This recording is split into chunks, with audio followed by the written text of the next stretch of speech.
Summer শুরু হয়ে যাচ্ছে, মানে রোদ পুরোপুরি প্রপার ওয়েতে উঠতেছে আলহামদুলিল্লাহ। আজকে হচ্ছে মার্চের 5 তারিখ, 5th মার্চ।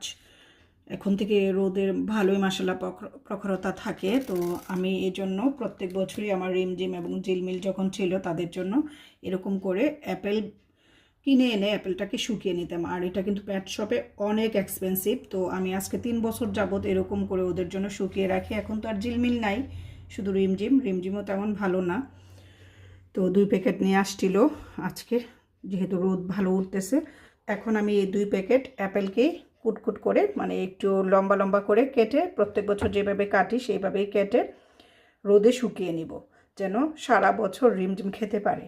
আর এখন তো লাস্ট ইয়ারেরটা শেষ হয়ে গিয়েছে, আর এটা খুব লাইক করে কাঁচা অ্যাপেলটা সে খেতে পারে না, যেহেতু তাকে আমি ড্রাই করে খাইয়ে অভ্যাস করছি। তো কাঁচাটা সে খেতে পারে না, তার জন্য তাকে আমি ড্রাই করে ফুল বছরের জন্য রেখে দিই। তো এখন এগুলোকে কেটে নিব, কেটে নিয়ে রোদে শুকিয়ে নিব।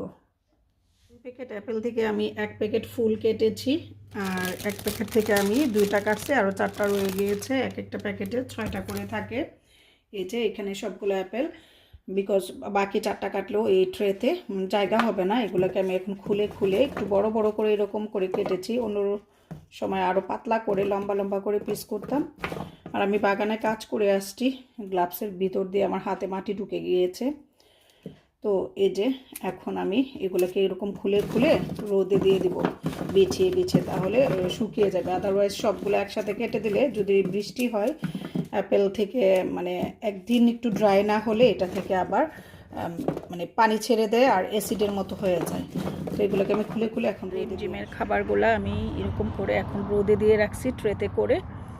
এবার একটু বললাম না, মোটা মোটা করে কাটছি, রোদে এটা একটু শুকিয়ে যাক, দেন আমি এটা পরে পাল্টিয়ে দিব, চেঞ্জ ওভার, মানে এই পাশটা উল্টিয়ে ওই পাশে দিয়ে দিব। আর মাসাল্লাহ যে রোদ শুকাবে ভালো। আর এটা দিয়ে আমি আরও অনেক কাজ করছি, ব্যাক গার্ডেনে তো অনেক কাজ করে আসছিলাম এই অ্যাপেল কাটার আগে।